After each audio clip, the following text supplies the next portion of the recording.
What's up, guys? I plan to shoot this video on the outside of the house, but it's extremely rainy and extremely dark, and it'd be probably horrible lighting on the camera. So we're back in the dog room, and if you hear any panting or foots pit pattering anywhere, it's because the dogs are in here with me. They've been in the crate all day, and yeah, they want to spend time with me, and that's cool, and Mama's not home yet. So with that being said, let's jump right into this video today. And this is, in my humble opinion, which isn't a big opinion at all, but it could be one day.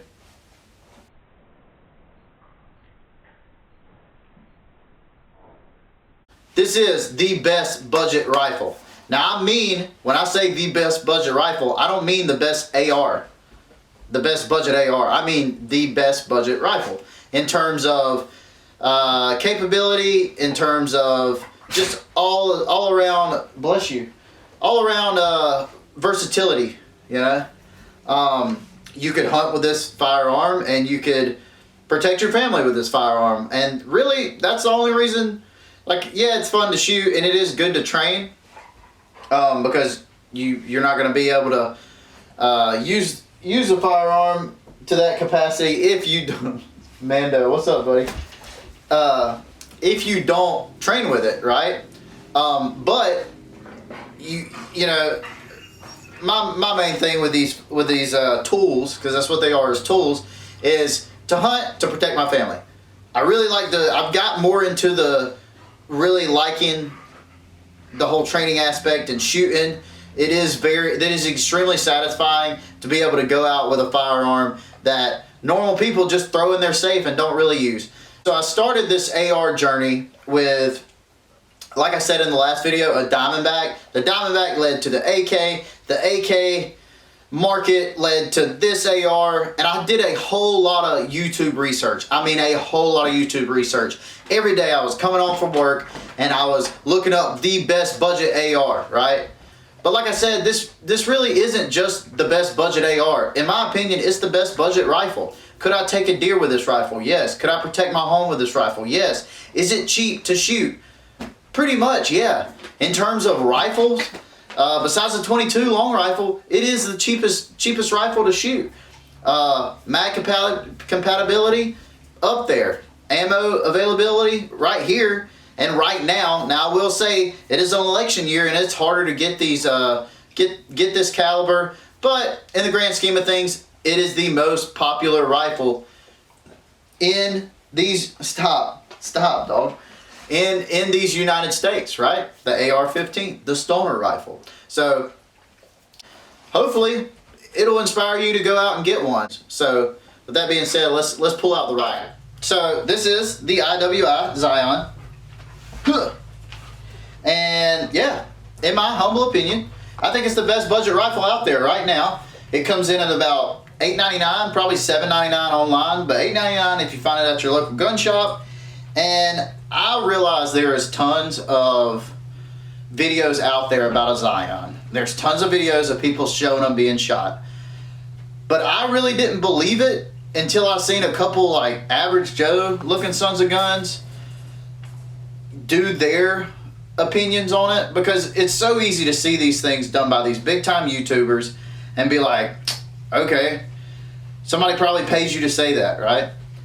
And I was to the point of when I used the Diamondback, when I had a Radical AR, I was just like, man, these things are so overgassed and so unpleasant that, like, one, I might be done with ARs, but I had a buddy, and I still have the buddy, but he's still got the firearm as well. But it's a Daniel Defense, and I was like, man, I just don't want to spend 2 G's on a rifle that, you know, at the time I was like, I really don't even need this. In reality, I think everybody needs one. But anyways, I didn't want to spend that much money. Hey, quit.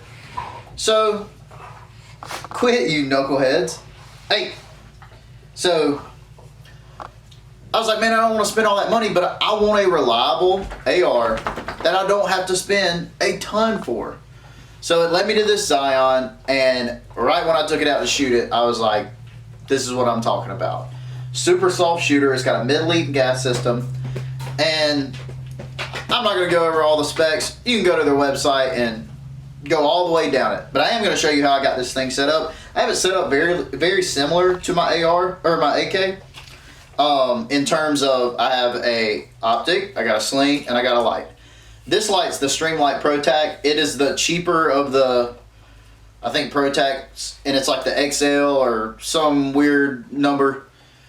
But, okay, the bad thing about it is it's heavy. The good thing about it is it's heavy.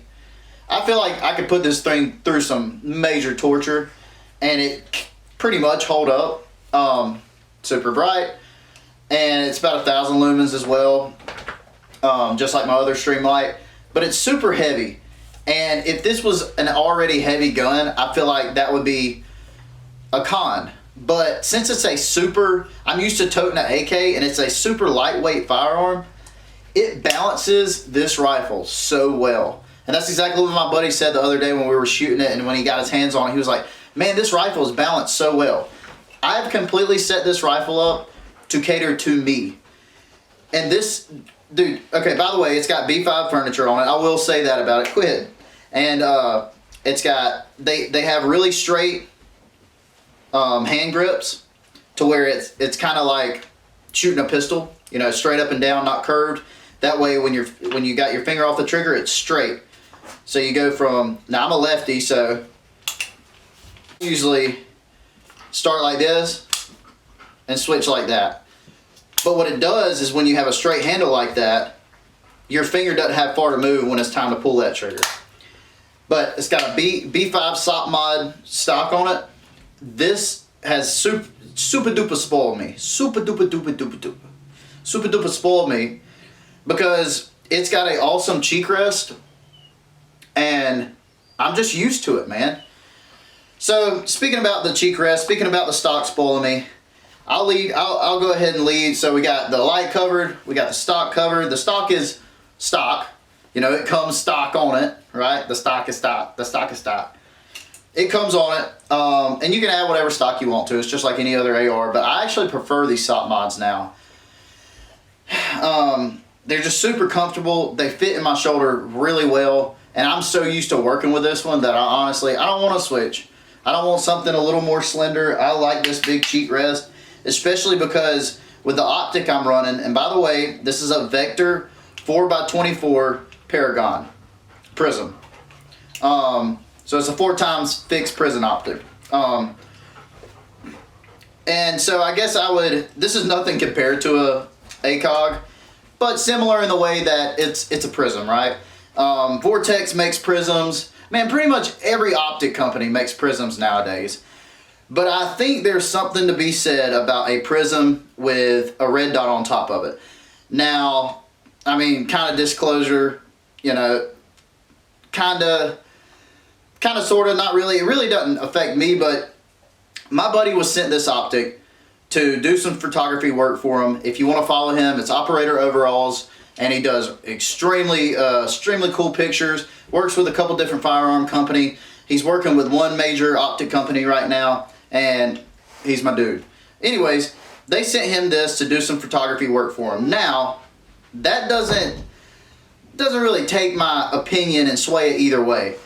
I think the main thing that needs to be said about this setup is what I kind of already put it through. So the red dot on top of this prism is super heads up. You know, if you want to shoot heads up, it's right when I lift that rifle up, it is right there every single time.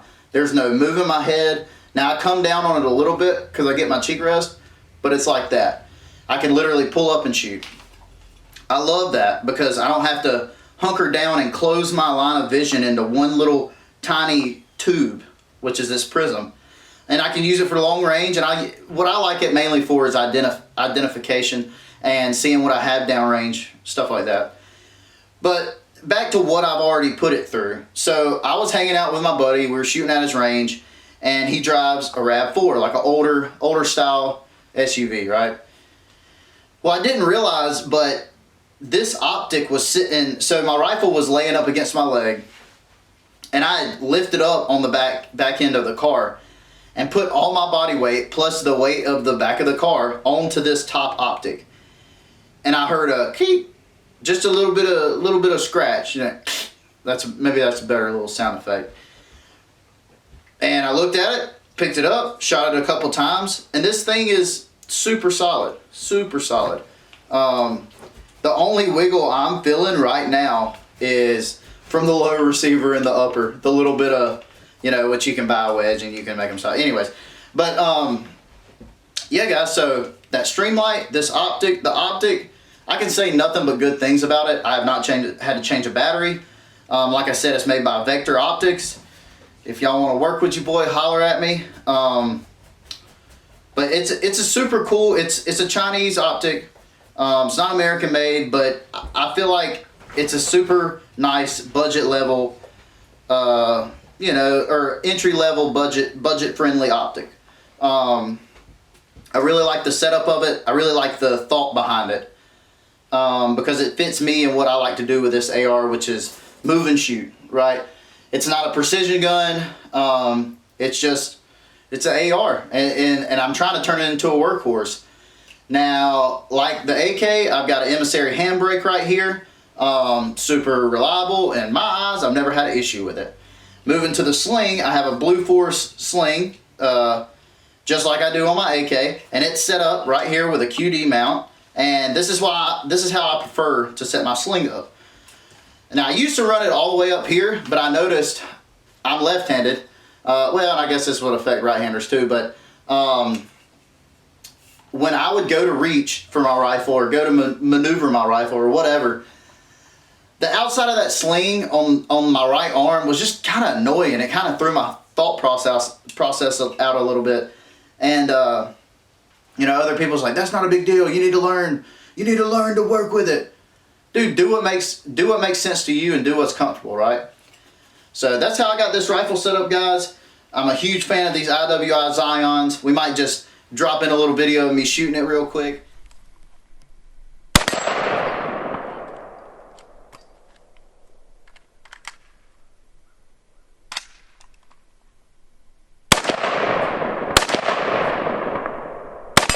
But we're gonna hope to get you some more reviews on this guy and let you know how it turns out for me in general. This is a rattle can job. This isn't Cerakoted or anything, but it's super cool. And one thing I can say about this rattle can job is, yes, it's not perfect for the woods, but I do think it's the best all-around color pattern when it comes to being an all-around purpose rifle, because it's got some gray in there to where it kind of blends with concrete, but it also has some brightish green where it blends into the springtime in the woods. But also, if I was set up on like a top of a hill and you could see blue behind me, my rifle would start kind of blending in with the blue from the sky. So I'm a huge fan of this gun. In my opinion, this is the best budget rifle. Not just the best budget AR, but the best budget rifle, because you can do so many things with it. Shoot this gun endless times and not really hurt that piggy bank. You know what I mean? So with that being said, before I get out of here, a word from our sponsors. Thanks for tuning into the video. I'd like to thank the #1 sponsor of this show. That's Jesus Christ, my Lord and Savior. And what's the second sponsor?